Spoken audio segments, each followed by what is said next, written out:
오늘 보침 생일이시니까 오늘 무슨 일이 있더라도 절대 화를 내시거나 마음에 뭐가 있으면 안 돼요. 그러니까 오늘은 마음을 편안히 가지시고 앞으로의 시간에 임해 주세요. 취재진이 남극에 도착한 다음 날 생일을 맞은 김찬무 기자를 위해 성대한 잔치가 마련됐습니다.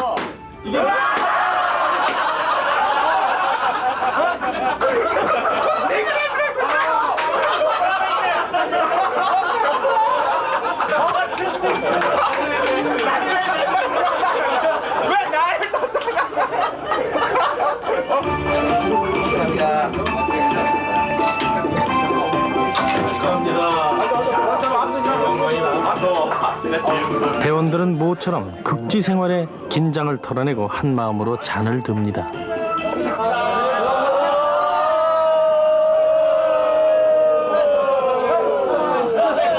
축하객으로 모인 사람들은 세종기지 대원과 취재진, 그리고 중국기지에서 놀러온 5명의 연구원 등 모두 22명입니다. 오늘 그렇게 생각하시는 거예요? 물론 하시면 안 돼요? 물론 안 돼요?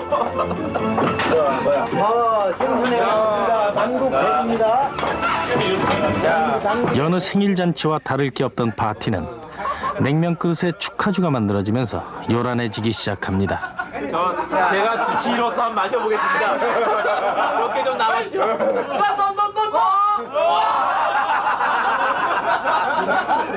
한편안 남았다. 근데 양이 이렇게 없냐?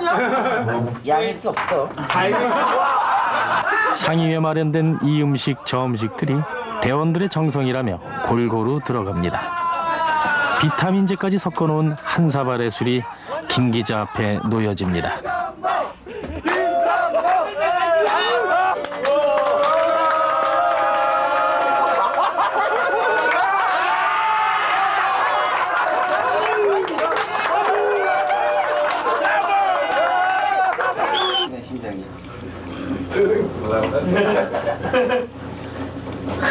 정말 이런 말 하기 싫은데 여기서 서옥연서 17명의 동료 및 놀러온 중국 대원들이 기빠진 날을 축하하던 중 평생 소원이던 세종기지에 온 간격을 버티지 못하여 자진하여 이곳에 뼈와 살을 묻히길 간절히 원하여 이에 어쩔 수 없이 매장함.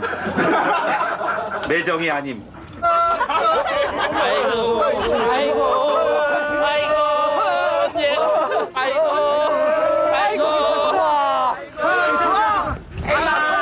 오늘 파티를 위해 미리 파놓은 눈구덩이의 깊이는 2m가 넘습니다.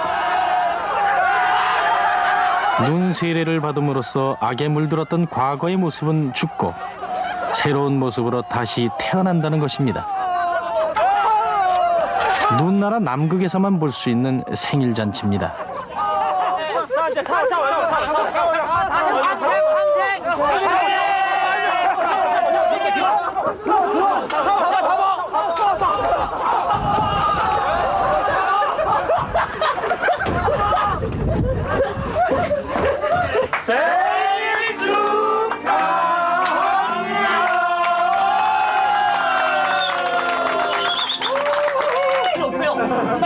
자, 이제 이마. 자, 이마입니다. 감사합니다. 한 살로 태어나셨습니다. 남극 출생 2호예요. 자, 다시 한번. 눈 세례 속에서 새로 태어나는 땅. 취재진은 이렇게 남극과 만났습니다. 남극은 지구상에서 가장 추운 곳입니다. 특히 눈보라와 함께 며칠씩 쉬지 않고 부는 강풍인 블리자드는 온 천지를 꽁꽁 얼어붙게 합니다.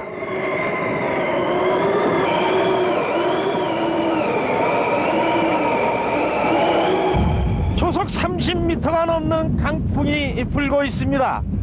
게다가 보시는 것처럼 눈까지 내리고 있습니다. 눈이 하늘에서 오는 것이 아니라 옆에서 내리고 있습니다. 심하게 부는 바람 때문입니다. 눈을 제대로 뜰 수도 없고 똑바로 앞을 보고 걸어가기도 힘듭니다.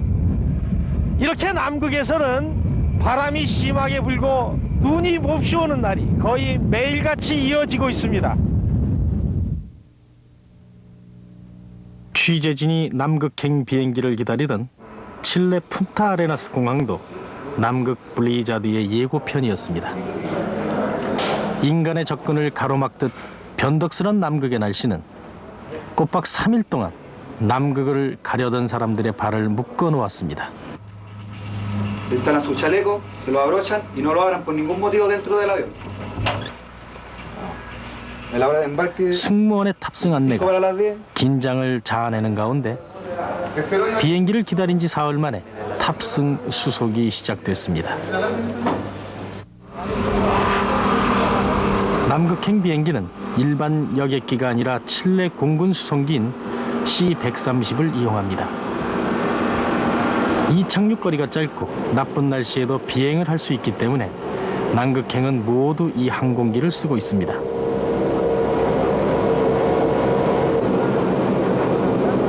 취재진과 함께 탄 사람들은 대부분 칠레 군인들로 앞으로 1년 동안 칠레 기지에 상주하게 됩니다.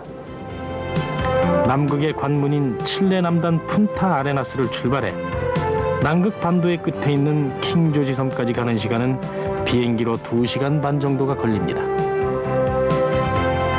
우리의 세종 기지가 있는 킹조지 섬은 남극에서 기후가 가장 온화한 편이어서 칠레, 우루과이 등 8개 나라가 남극 전진기지로 사용하고 있습니다.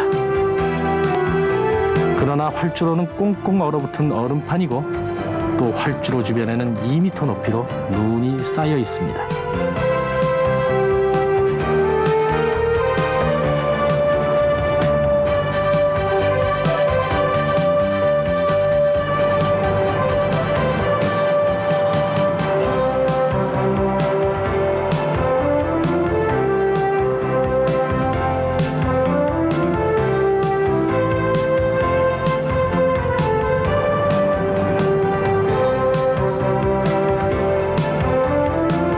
취재진이 남극에서 가장 먼저 만난 것은 번식기를 맞아 육지로 돌아오는 펭귄들입니다. 비록 날지 못하는 새이긴 하지만 시속 30km라는 엄청난 속도로 바닷속을 날듯이 헤엄칩니다.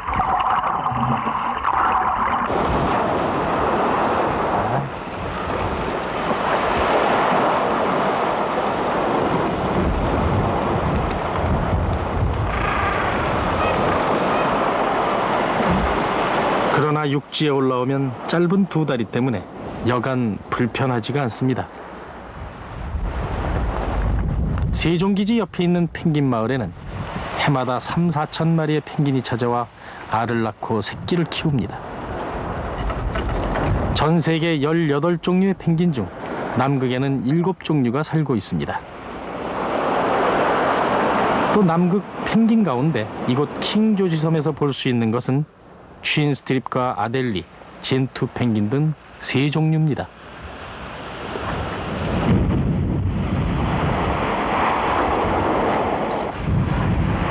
천성이 깔끔한 펭귄은 잠시라도 쉬는 틈만 있으면 매무새를 가다듬습니다. 펭귄은 두터운 지방질의 방풍과 보온 효과가 뛰어난 털을 외투처럼 입고 있어서 몸 안에 열이 빠져나가지 않는 게 오히려 걱정입니다.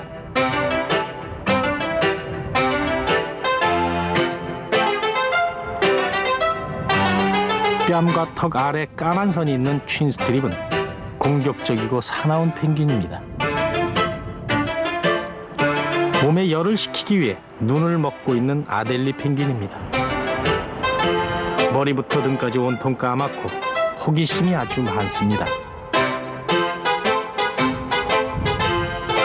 세종기지 근처에서 가장 많이 볼 수 있는 젠투 펭귄은 눈 근처에 하얀 털이 있고 매우 온순합니다.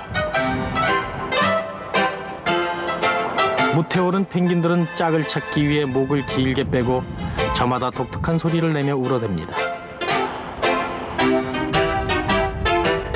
펭귄이 바다에서 돌아오는 해변부터 산 언덕에 있는 둥지까지는 1km나 됩니다. 한 무리의 퀸스트립 펭귄이 뒤뚱거리며 가파른 비탈길을 오릅니다. 새끼가 눈에 파묻혀 질식하지 않기 위해 바람이 눈을 날려보내는 언덕 위에 둥지를 틀어야 하기 때문입니다. 산 언덕에 오른 펭귄들은 자기 짝을 찾아 반가운 인사를 나눕니다.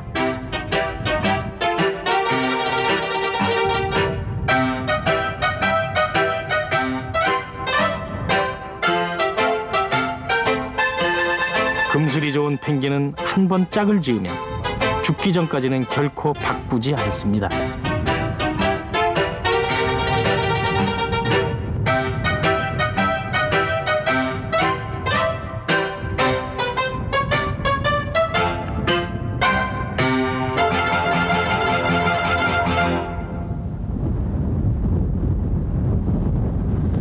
펭귄 마을에 석양이 내릴 즈음 펭귄들은 짝짓기를 합니다. 서너 차례 짝짓기가 이루어지고 나면 2개의 알을 낳습니다. 알은 암수가 교대로 품고 35일가량 지나면 새끼가 태어납니다.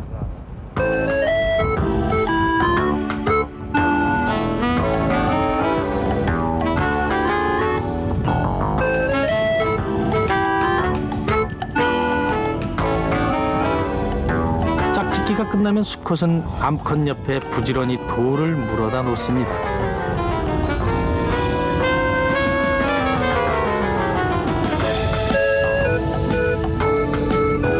암컷에 대한 애정의 표현이자 태어날 새끼에 대한 배려입니다.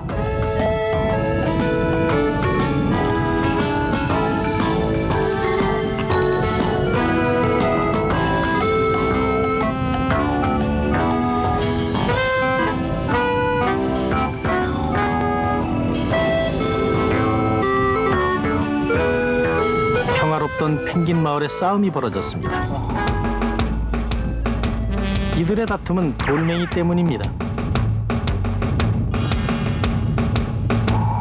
남의 둥지에서 주인 몰래 돌멩이를 훔치기도 하고 돌멩이를 서로 갖겠다고 일어난 싸움입니다. 산란철을 맞은 펭귄 마을에서 곧 태어날 2세들을 위한 생존 경쟁입니다.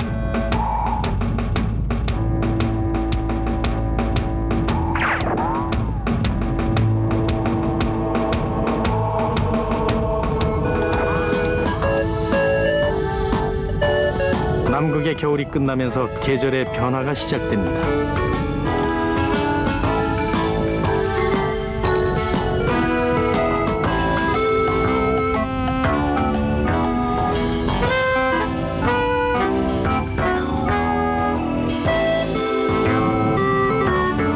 남극의 여름이 다가오면서 눈이 녹자 유일한 식물인 이끼가 파릇파릇 고개를 내밀기 시작을 했습니다.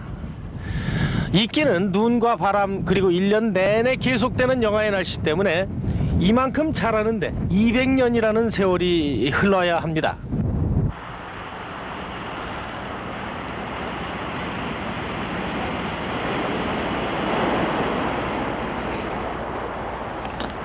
특히 사람이 한번 밟을 경우 원상태로 다시 회복되는데 무려 50년이라는 세월이 지나야 합니다. 따라서 남극 조약에서는 남극을 방문하는 사람들이 이끼를 밟지 못하도록 하고 있습니다. 남극 이끼는 혹독한 추위 속에서도 해마다 조금씩 자라는 강한 번식력을 갖고 있습니다. 그러나 이끼의 강한 번식력도 사람들의 무심한 발길을 당해낼 수가 없습니다.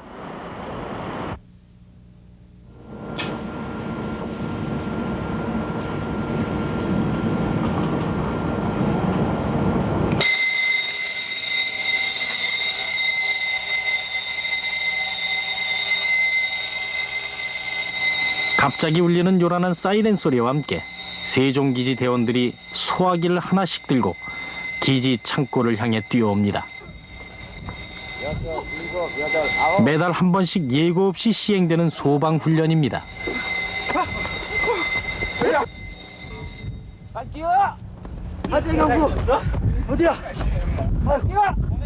오늘 2분 20초 걸렸는데 평상시보다 이게 한 30초 이상 많이 걸린 것 같아. 말이 맞아요. 재수하기 여기 안에 있어. 없는 사람이 여기 한개 있습니다.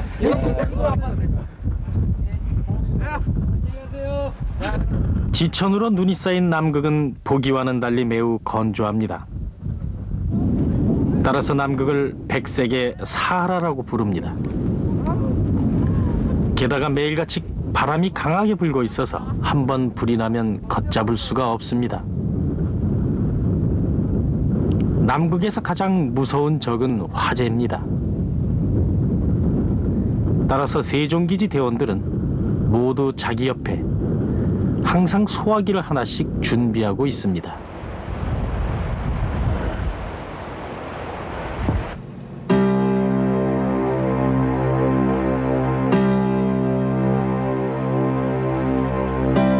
연구실 한쪽 벽을 9살짜리 딸 수경의 편지와 가족 사진으로 가득 채운 이곳은 강성호 박사의 연구실입니다.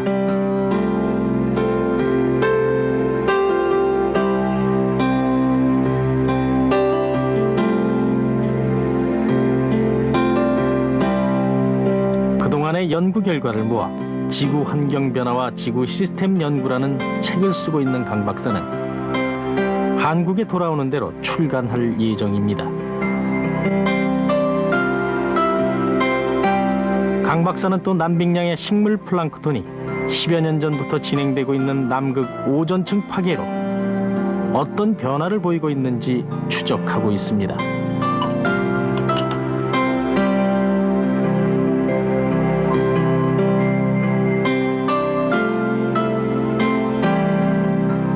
약 6% 정도의 그 식물 플랑크톤 생산량이 오존층 홀이 없었던 지역에 비해서 오존층 하에 있었을 때 식물 플랑크톤 생산량이 한 6% 정도 감소됐던 그런 양상을.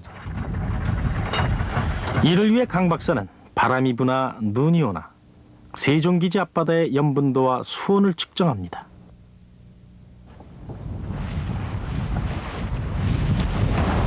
또 바닷물을 떠다가 식물 플랑크톤의 변화를 연구합니다. 남극 오존층 파괴는 광합성을 하는 식물 플랑크톤이 가장 먼저 영향을 받기 때문입니다.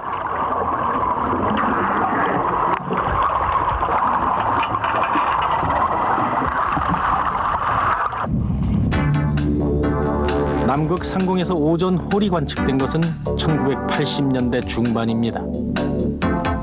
오존 홀은 영국의 헨리 기지에서 발견된 이래 해마다 커지고 있습니다. 특히 지난해 9월과 10월에는 유럽을 덮을 수 있을 만한 구멍이 뚫렸습니다. 오존 홀이 발견된 이래 가장 커진 것입니다.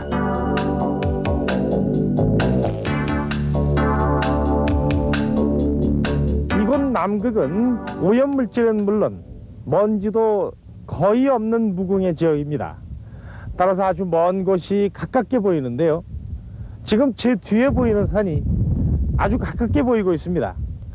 저희가 세종기지 대원들과 함께 직접 올라보겠습니다.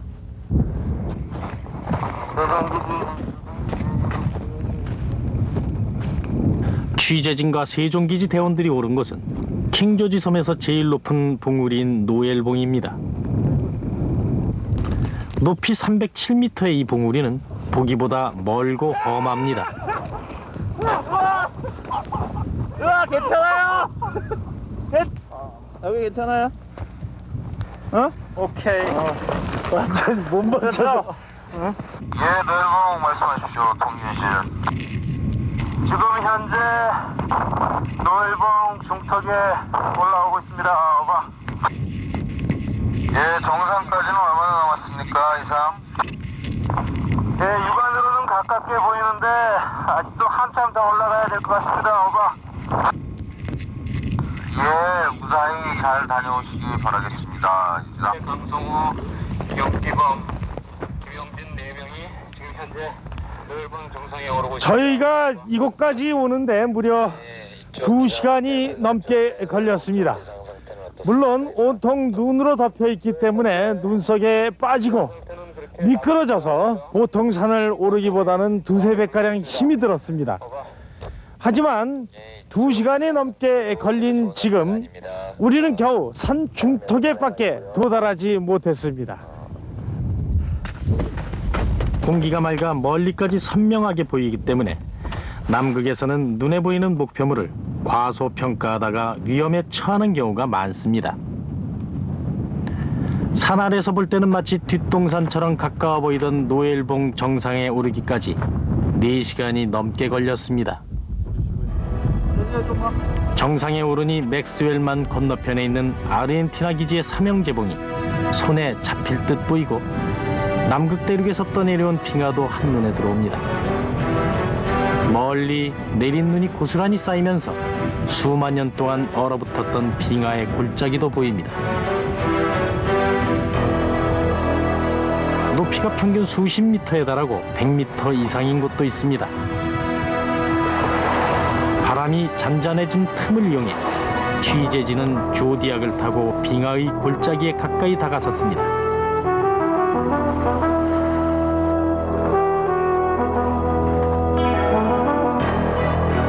빙하로 이루어진 해안 절벽은 장엄하고 기기묘묘한 자태를 보여줍니다.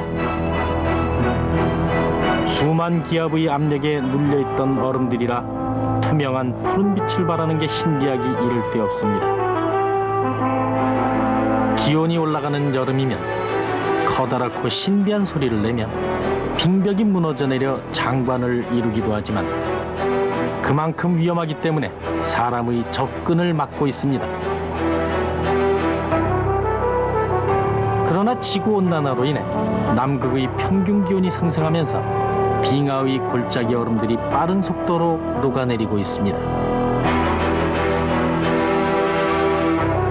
빙하의 골짜기가 점점 더 육지 쪽으로 깊어가고 있습니다. 1985년에만 해도 빙하의 골짜기는 지금보다 바다 쪽으로 400에서 500m가량이나 더 나와 있었습니다. 지난 50년 동안에 지구 평균 기온은 0.5도 상승했지만 남극의 평균 기온은 그 5배인 2.5도나 올라갔습니다.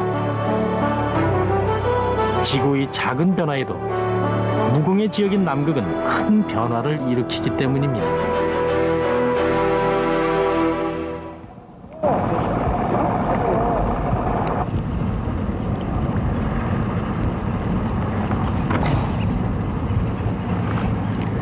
취재진은 빙하가 떨어져 내린 남극 바닷속을 들어갔습니다.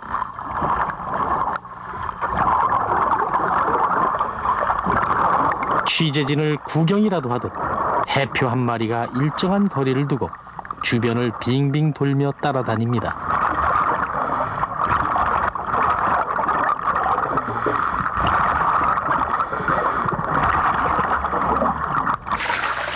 SBS 취재진은 한국인으로는 처음으로 남극 겨울바다에 들어가 그 모습을 담는 데 성공했습니다.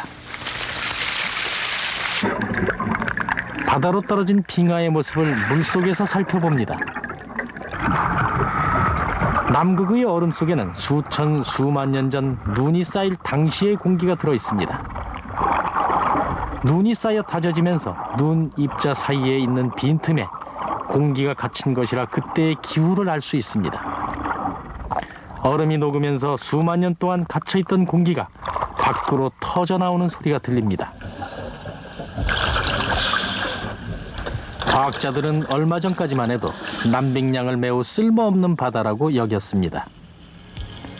바닷물이 워낙 차갑고 햇빛을 받는 시간이 짧아 생명체들이 살기 어려울 것이라고 생각했기 때문입니다. 그러나 취재진의 카메라에 잡힌 남극 바다의 모습은 수온이 낮다는 것 말고는 여느 바닷속과 크게 다르지 않습니다. 해조류를 비롯해 조개, 성게, 불가사리 같은 수중생물들이 보입니다. 남극의 수중생물들은 수백만 년 동안 몸속에서 부동액을 분비하면서 찬 바닷물에 살 수 있도록 진화됐습니다. 수중 어류도 여러 종류가 있지만 취재진을 천적인 물개나 해표로 인해 모두 해초 사이로 숨어버렸습니다.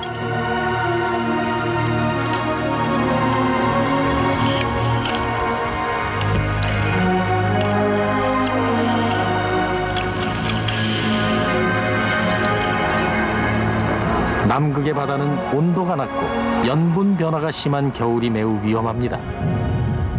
수중 취재를 마친 SBS 수중 촬영팀은 결국 코피까지 쏟아야 했습니다.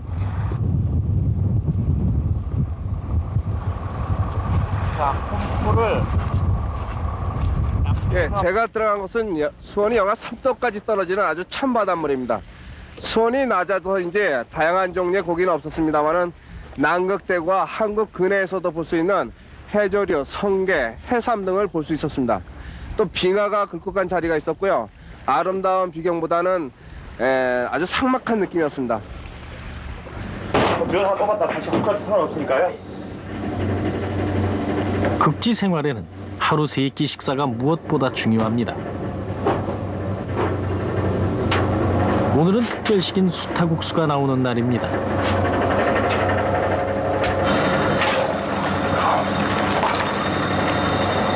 주방에서 점심을 준비하는 동안 기지의 다른 대원들도 분주합니다. 세종기지의 발전동입니다. 기지 안에 전기와 난방을 공급하는 곳입니다.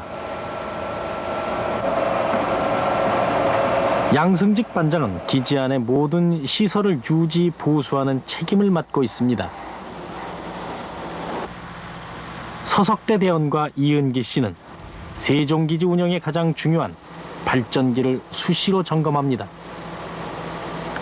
세종기지에는 모두 4대의 발전기가 번갈아가며 전력을 공급합니다.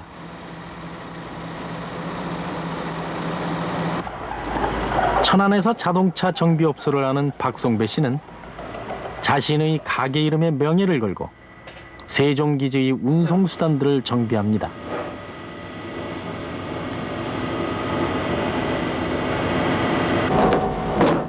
김효중 대원은 분리수거를 통해 태울 수 있는 것은 태우고 타지 않는 것은 밖으로 가져나갈 수 있도록 모으는 환경관리 책임자입니다. 수고가 많습니다. 식사가 준비됐으니 식사하십시오. 오늘 점심에 짬뽕이니 국수가 불기 전에 얼른 와서 드세요. 주방장 이문기 씨가 만든 수타국수는 세종기지 대원들이 제일 좋아하는 요리입니다. 하지만 수타국수를 한 번 만들고 나면 주방장이 몸살이 날 정도로 품이 많이 들기 때문에 먹을 기회가 자주 있는 것은 아닙니다. 오랜만에 국수를 먹게 된 대원들은 아이들처럼 매우 즐거운 표정입니다. 아니 대장님 아직까지 그걸 걸리세요? 좋은 거예요. 오늘 참 촬영이 있다고 진짜. 한 번에 3인분 정도만 만들 수 있기 때문에 아직 오지 않은 대원들을 위해 계속 면을 뽑고 있습니다. 세종기지 15명 대원들은 이렇게 드러나지 않는 정성을 모아 남극에서의 임무를 다하고 있습니다. 남극은 한반도보다 60배가량 크고 중국과 인도를 합친 것과 비슷한 지구상에서 5번째로 큰 대륙입니다. 무진장한 수산자원과 지하자원이 있는 남극은 갈수록 중요성이 커지고 있습니다. 특히 수산자원은 연구 성과에 따라 분배되고 지화자원은 앞으로 50년 뒤 개발이 시작될 때 기득권을 가질 수 있기 때문에 정부는 지난해 남극 대륙에 제2기지를 세우기로 결정했습니다. 취재진은 언론사상 처음으로 제2기지의 터를 둘러보기 위해 남극 대륙을 향했습니다.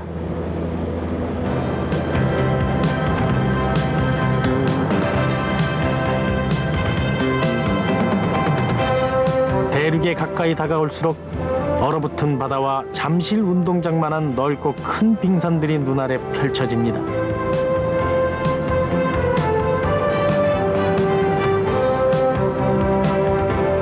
남극 대륙에는 평균 2,000m 깊이의 얼음이 덮여 있습니다.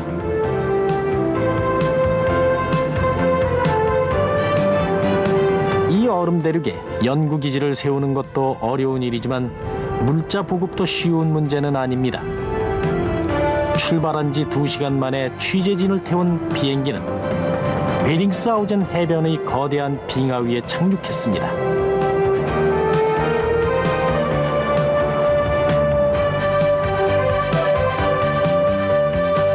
온 천지가 보시는 것처럼 흰 눈으로 덮여 있고 눈보라가 휘몰아치고 있는 이곳이 우리의 남극 제2기지가 세워질 베링스하우젠 연안입니다.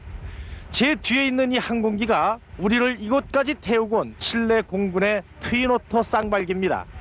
지금 기온은 영하 15도까지 떨어졌고 초속 10m가 넘는 바람이 불고 있기 때문에 실제로 느끼는 기온인 체감온도는 영하 40도 가까이 내려갔습니다. 거대한 산맥과 엄청난 빙하, 남극 대륙의 장엄한 모습이 눈앞에 펼쳐집니다. 이곳에는 앞으로 10년 안에 최첨단 장비를 갖춘 우리의 남극 제2기지가 순수한 우리 기술로 세워지게 됩니다. 제2기지에서는 남극 대륙의 빙하를 연구해 지구 환경이 어떻게 변해왔고 또 앞으로 어떻게 변할지를 분석해 귀중한 경제정책 자료를 만들게 됩니다.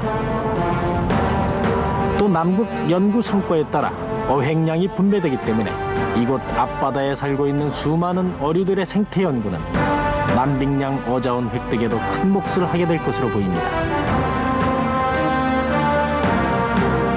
우리도 남위 75도, 동경 80도, 남극반도 오른쪽 윗부분인 베링스하우젠 연안에서 흩날리는 태극기를 보게 된 날이 멀지 않았습니다. 남극은 지금 보이지 않는 세계의 경쟁이 한창입니다. 취재진을 태우고 온 트윈오터 항공기를 제공한 칠레는 남극의 육해공 3군이 기지를 운영하고 있습니다. 지리적으로 본국과 가깝기 때문에 남극을 자신들의 영토라 주장하며 군인들을 수비대로 파견했습니다. 세종기지로 돌아오는 길에 비행기는 잠시 남극 대륙에 있는 칠레 육군이 운영하는 오히긴스 기지 상공을 선회합니다.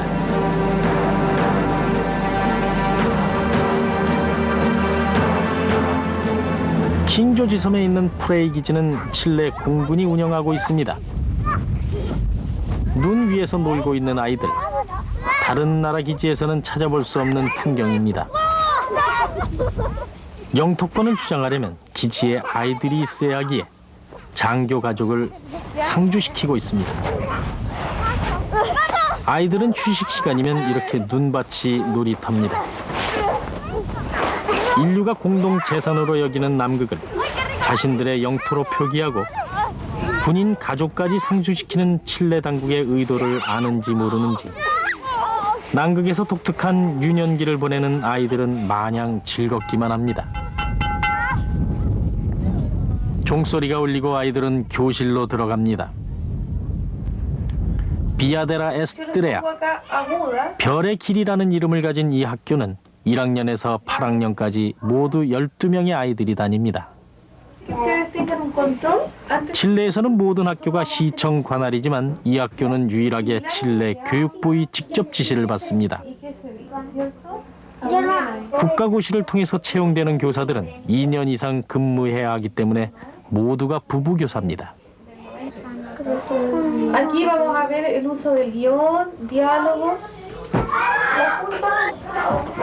아이들의 솜씨로 꾸민 게시판을 보면 아이들이 일상으로 접하는 풍경이 무엇인지 쉽게 알 수 있습니다.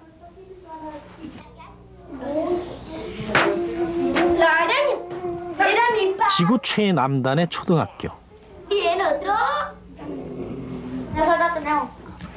이 아이들의 남극 생활은 남극에 묻혀있는 무진장한 자원과 그 개발 이익이라는 현실적인 조건이 맞물려 있습니다.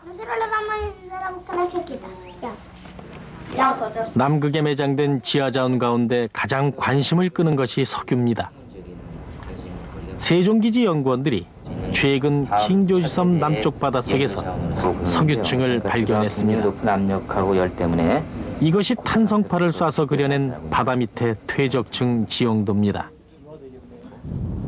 취재진은 석유가 있을 것으로 보이는 바닷속 퇴적층의 흔적이 있는 킹조지섬 남단을 찾았습니다.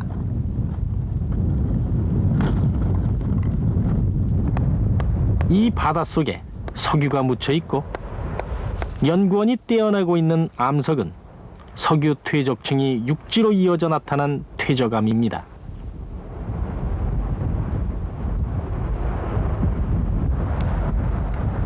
킹조지섬을 포함한 남극 주변부는 석유의 매장 가능성이 높은 분지가 많아 중동 석유보다 훨씬 많은 양이 묻혀 있을 것으로 추정되고 있습니다. 그 가능성이 있는 지역 중에 한 곳을 우리 과학자들이 찾아냈습니다. 세종기지 앞으로 해표 가족이 놀러 왔습니다. 웨델 해표 어미와 새끼입니다. 남극은 마치 천연 동물원과 같아서 눈만 들면 어디서나 남극의 동물들을 만날 수 있습니다. 흰눈에 핏자국이 있고 남극 병아리가 주변을 종종거리고 다닙니다. 아직 탯줄도 아물지 않은 새끼와 어미 해표입니다. 해표는 남극의 겨울이 끝나는 8월 하순부터 10월 사이에 새끼를 낳습니다. 대개는 한 마리를 낳지만 쌍둥이를 낳는 경우도 있습니다. 평소에는 순하기만 한 해표도 새끼를 낳은 뒤에는 접근하기 어려울 정도로 사나워집니다. 한두 시간 전에 태어난 새끼가 취재진의 카메라를 어미로 착각하고 따라옵니다. 어미 해표가 큰 소리를 지르며 카메라를 따라 나선 새끼를 불러 세웁니다. 세종기지에서 고무보트로 1시간 거리인 아르헨티나 기지 옆에는 코끼리 해표 마을이 있습니다. 출산을 마친 어미 해표들이 여기저기 힘겹게 누워 있습니다. 코끼리 해표는 해표 중에서 가장 커다란 종류입니다. 어미 해표는 몸 길이가 보통 3, 4m를 넘고 무게는 2톤 이상 나갑니다.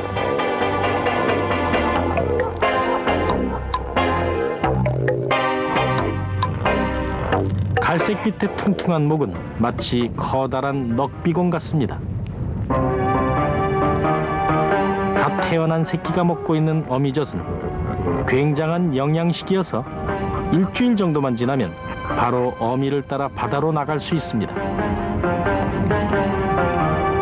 코끼리 해표는 큰 것 한 마리에서 3드럼 정도의 지방이 나옵니다. 따라서 10여 년 전까지만 해도 지방을 노리는 인간들에게 포획 대상이었습니다.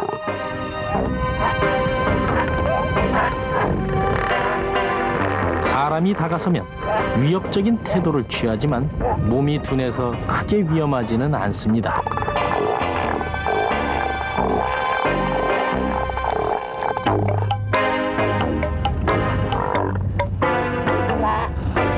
해표가 새끼를 낳을 때가 되면 신나는 게 남극 병아리입니다.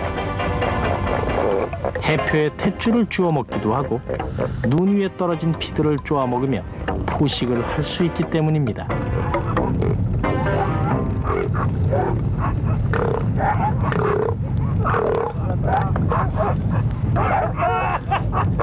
해표는 번식철이 되면 순놈 한 마리가 100마리가 넘는 암컷을 거느리고 살아갑니다. 한 마리의 수컷과 여러 마리의 암컷이 함께 사는 것은 그들만의 번식 전략입니다. 코끼리 해표의 우두머리 수컷인 빛이 마스다르입니다. 수컷의 코를 보면 왜 코끼리 해표라는 이름이 붙었는지 알 수 있습니다. 많은 암컷을 거느린 이 해표는 사실 운 좋은 수컷이라기보다는 종을 보존하기 위해 선택된 힘센 수컷입니다. 힘겨루기에서 밀려난 늙은 코끼리 해표 수컷입니다. 무리에서 쫓겨나 해안에 홀로 있는 이 수컷은 적자 생존의 세계에서 밀려난 셈입니다. 커다란 덩치를 세우며 힘자랑을 하고 있지만 종을 번식시킬 기회도 잃고 무리에서 떨어져 외로운 생활을 하고 있습니다.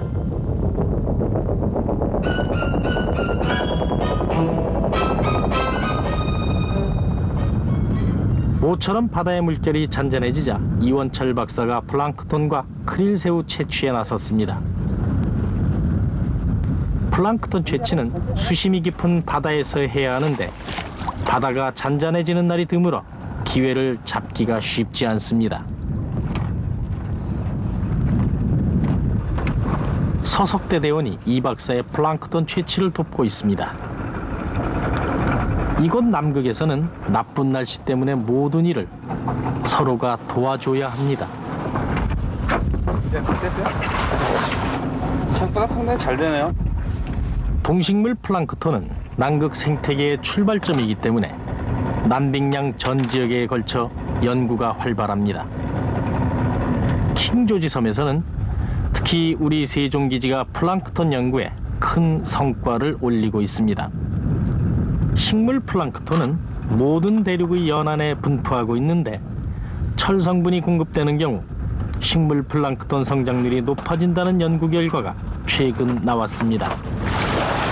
그러나 위성 사진을 통해 관찰한 결과 재미있는 현상이 보입니다.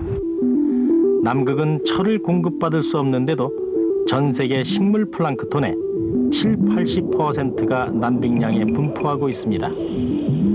그리고 남빙양의 동물 플랑크톤과 크릴 새우를 번성시키고 있습니다. 그 분포량이 어마어마한 양이 있다는 사실하고 또 그 실제 그 크릴의 그 조성을 우리가 연구한 결과들을 보면은 상당히 많은 단백질로 이루어져 있기 때문에 우리 인류에게 그 풍부한 단백질 원으로서의 그 가치가 있지 않나 이렇게 생각을 합니다. 따라서 많은 나라의 과학자들이 크릴 새우를 인류의 미래 양식으로 연구하고 있습니다.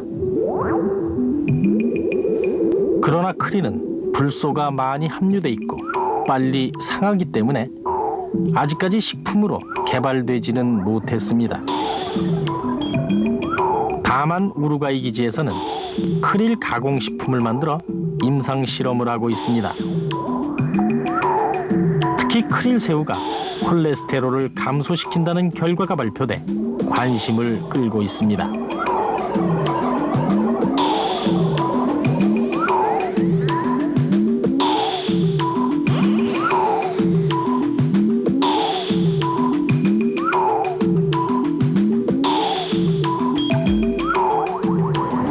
매일같이 강풍이 불어대는 남극에서 바람이 거의 없는 날은 한 달에 한 번 있을까 말까 합니다. 오늘이 바로 그날입니다. 남극의 주요 해상 운송수단인 고무보트 조디악을 신나게 달려 펭귄 마을 앞바다를 찾았습니다. 세종기지 대원들과 취재진이 낚싯줄을 들고 물고 물리는 남극 생태계에 끼어들었습니다.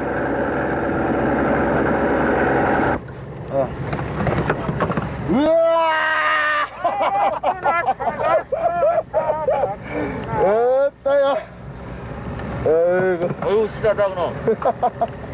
주로 잡히는 것은 몸 길이가 30~40cm가량인 남극 대구입니다. 너무 나왔지요, 왔지? 진한 흑갈색을 띠고 턱이 넓적하고 머리가 큰 게 영 못생긴 물고기입니다. 남극 대구를 잡는 미끼로는 쇠고기를 씁니다. 바늘 하나를 쓰면 한 마리가, 바늘 둘을 쓰면 두 마리가 잡힙니다. 낚싯줄을 들이우는 대로 물고기가 따라 올라옵니다. 짧은 시간 동안에 수십 마리의 남극 대구를 잡을 수 있습니다. 이야, 또 잡았다. 좋아.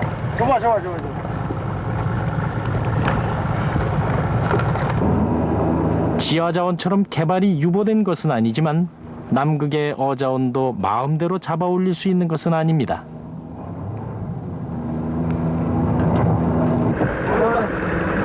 인간은 이미 오래전에 남극에서 고래와 물개 등을 마구 잡아 멸종 위기까지 몰고 간 전과를 가지고 있습니다.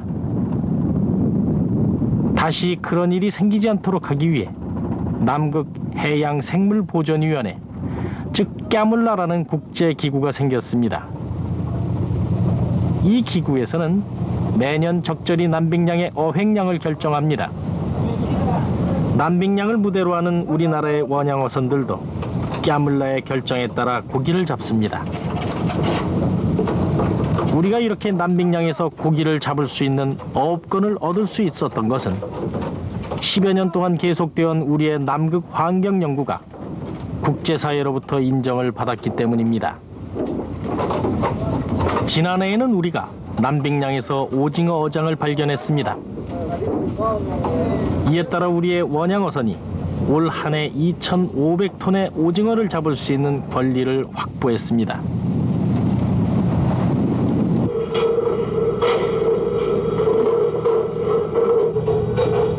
남빙량에서 원양어업을 하는 어선들이 많은 관심을 보이는 어류는 파타고니아 이빨고기와 남극 빙어입니다. 그 중에서 일명 메로라고 불리는 파타고니아 이빨고기는 남빙량 2,000m 깊이 바닷속에 삽니다.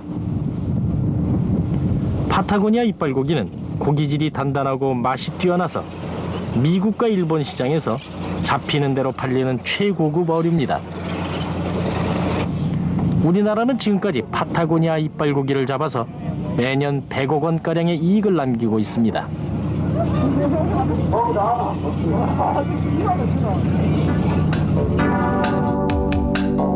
킹조지 섬에는 우리나라의 세종기지를 포함해 러시아, 칠레, 아르헨티나, 중국 등 8개 나라의 기지가 서로 도와가며 지내고 있습니다. 세종기지로 러시아 기지에서 식량 원조 요청이 들어왔습니다. 지난 1년 동안 보급선이 들어오지 않아 먹을 것이 없다는 딱한 사정입니다. 세종기지 대원들과 500kg의 식량을 싣고 러시아 기지로 향했습니다. 잠깐만. Thank you, friend. Thank you. Thank you. How are you doing? I'm very well. 자, some our TV crew visit us. 계속 고맙다는 인사를 하며 러시아 기지 대장은 우리와 함께 식량을 날랐습니다.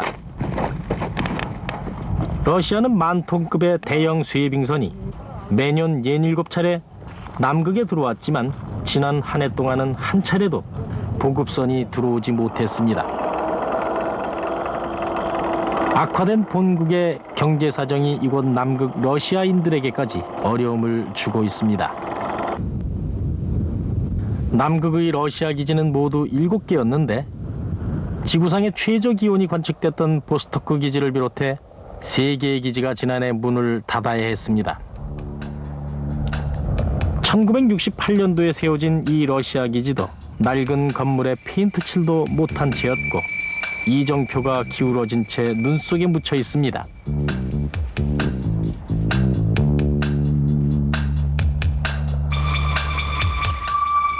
또 대원들을 15명에서 10명으로 줄여 운영하고 있습니다.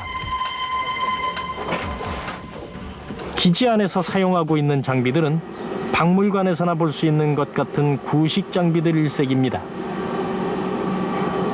그러나 이들은 자기들의 극궤도 위성에서 하루 4번씩 위성 사진을 수신합니다.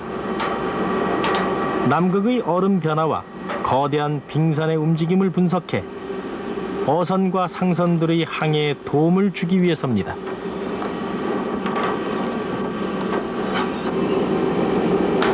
킹조지 섬의 8개 나라 기지 가운데 가장 먼저 세워졌고 지금은 옛 소련 해체 이후 경제난 때문에 어려움을 겪고 있는 곳이지만 남극 연구에 대한 열의만큼은 여느 기지에 뒤지지 않습니다.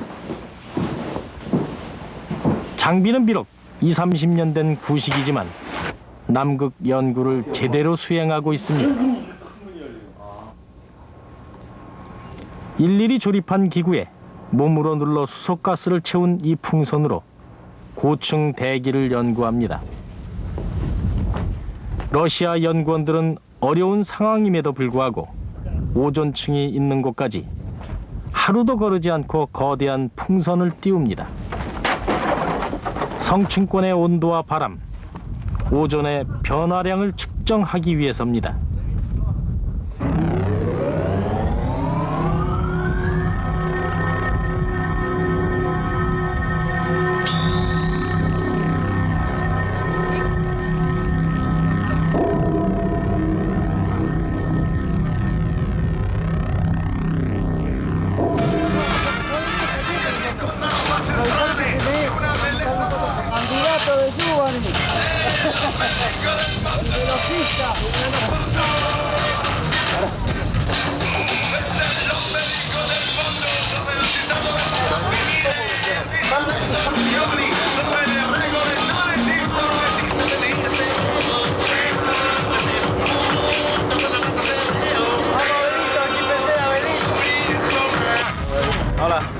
킹 조지 섬의 8개 기지 대원들이 모두 아르헨티나 기지에 모여 반갑게 인사를 나눕니다.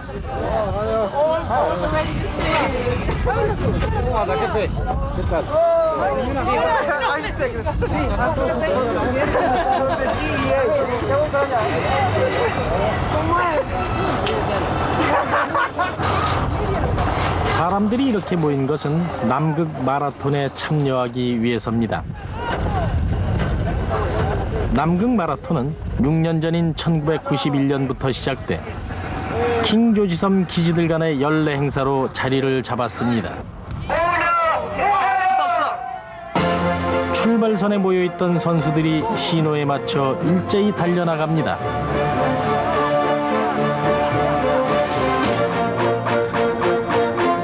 각국에서 선발된 25명의 선수들은 아르헨티나 기지 주변 5km를 완주해야 합니다.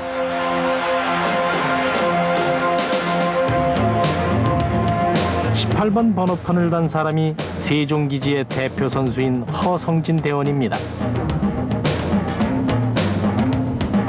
남극 마라톤은 승부를 가리는 일보다는 남극을 연구하면서 만나게 된 사람들이 국적을 떠나 우정을 나누기 위해 마련된 행사입니다.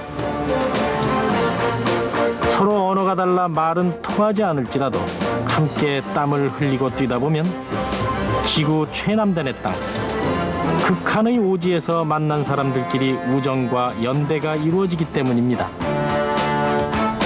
그러나 영하 30도의 추위 속에서 눈에 빠지고 얼음 위를 미끄러지며 달리는 것은 땅 위에서보다 대여섯 배가량 힘이 드는 일이라 시간이 지날수록 지친 모습들입니다. 3km를 지나니 순위가 눈에 들어옵니다. 세종기지 대표 선수인 허성진 대원이 2위로 달리고 있습니다.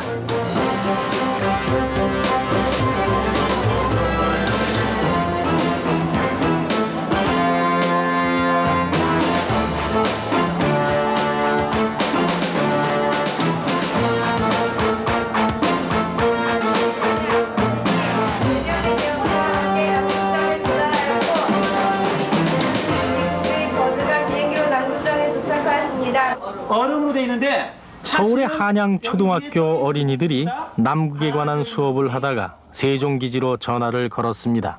예, 반갑습니다. 저는 특히 세종기지가 궁금하거든요. 세종기지는 몇 번째로 세워졌습니까? 예, 우리 세종기지는 17번째 나라입니다. 그 남극에 기지를 가지고 있는 나라 중에서 17번째로 세워졌고 여기는 과학기지이기 때문에 과학적인 연구를 많이 해요. 잘 알겠습니다. 그러면 가족들 보고 싶지 않으십니까? 우선 가족들이 보고 싶죠. 우리 여기 있는 전부 아저씨들도 아들, 딸들이 초등학교 다니는 학생들도 있고 그래요. 그래서 굉장히 보고 싶기 때문에 가끔 이렇게 전화도 하고 또 편지도 보내고 합니다. 경기도 부천시 김효준 기아. 50불 가져와야 되겠다. 효준이 형, 저 어경이네. 이거 다시 해줄게. 박성배 씨 박사. 어경 해줄게. 익산에서 명수기가를 아는 사람. 네, 접니다. 세종기지 대원들 얼굴에 환하게 웃음꽃이 피는 시간입니다. 남극 사람들이 문명사회라 부르는 고국의 그리운 가족과 사랑하는 사람들이 보낸 편지가 도착했기 때문입니다. 내 거.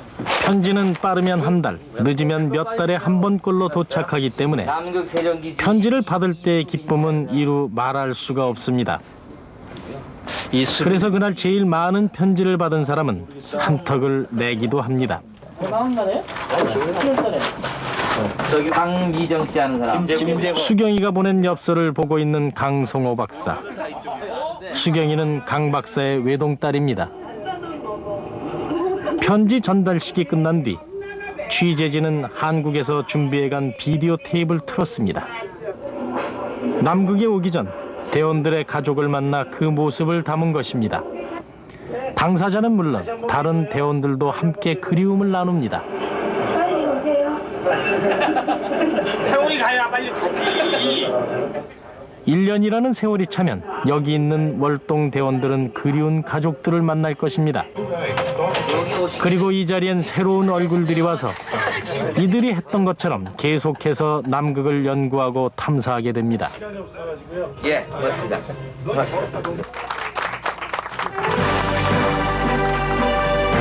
60일 동안의 취재가 끝나고 우리가 떠나온 그 자리에 15명의 대원들은 처음처럼 다시 15명이 남았습니다. 남극은 그들에게 아문젠이나 스코트에게 주었던 명성을 주지는 않습니다.